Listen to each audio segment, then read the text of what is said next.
All right, everyone. So, as a man who's been both agnostic atheist, new ager, and now is a born again Christian, a follower and a worshiper of Jesus Christ as my Lord and Savior, that's who he claimed to be in his life, claimed to be the Creator.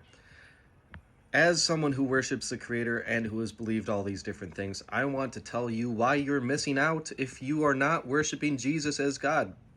Here's why. All right, first of all, if you're agnostic atheist, obviously this is going to be the most sad case besides maybe Satanism, whereas you're communicating with demonic or even Satan himself as your in your prayer life. Agnostic atheists don't have a prayer life at all. They don't have a relationship with a creator on the other side at all. They don't have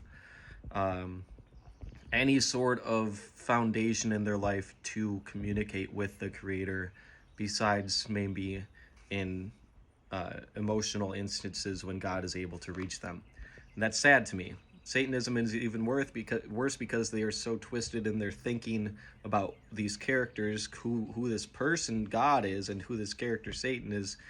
And that dichotomy, they're so twisted in their thinking of it that they're actually worshiping the person, or they're worshiping the being that has already lost the battle and is going to take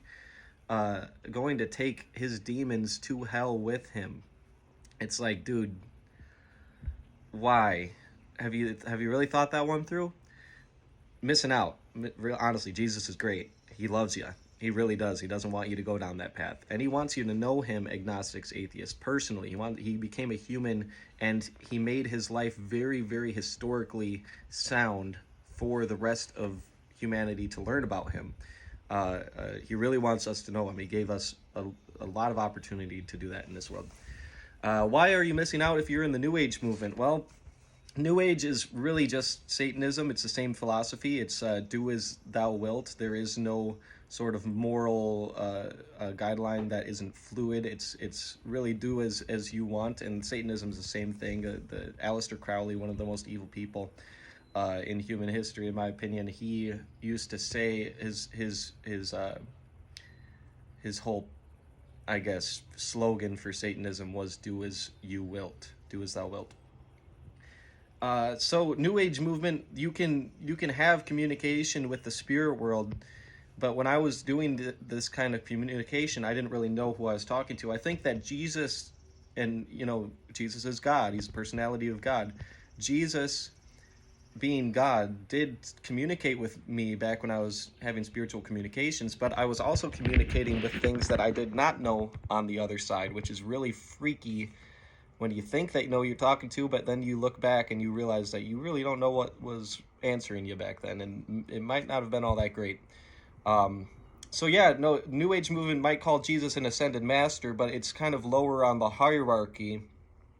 Great point that was pointed out in this book here in the Second Coming of the New Age, Josh Peck and Stephen Bankars. I think they're both ex-New Agers, like myself.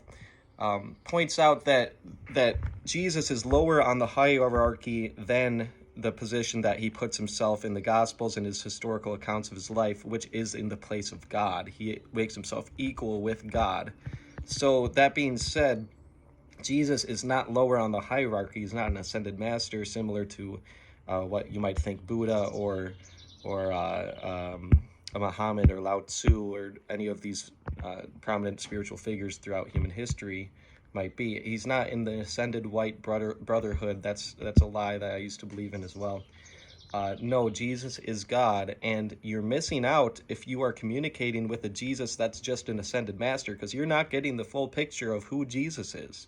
You don't actually know who Jesus is, and you don't know that the Creator himself is not just an impersonal force that you draw energy from. You can actually talk to him as you talk to other people, because he became a human. He loves you that much. The Creator of the all-knowing, all-loving, all-powerful force that you call spirit in the New Age, that you call the Creator in the New Age, but that is impersonal. He actually became a human, and he loves you, and he proved it, and he died and rose from the grave. His name is Jesus Christ. Look into him. Stay blessed.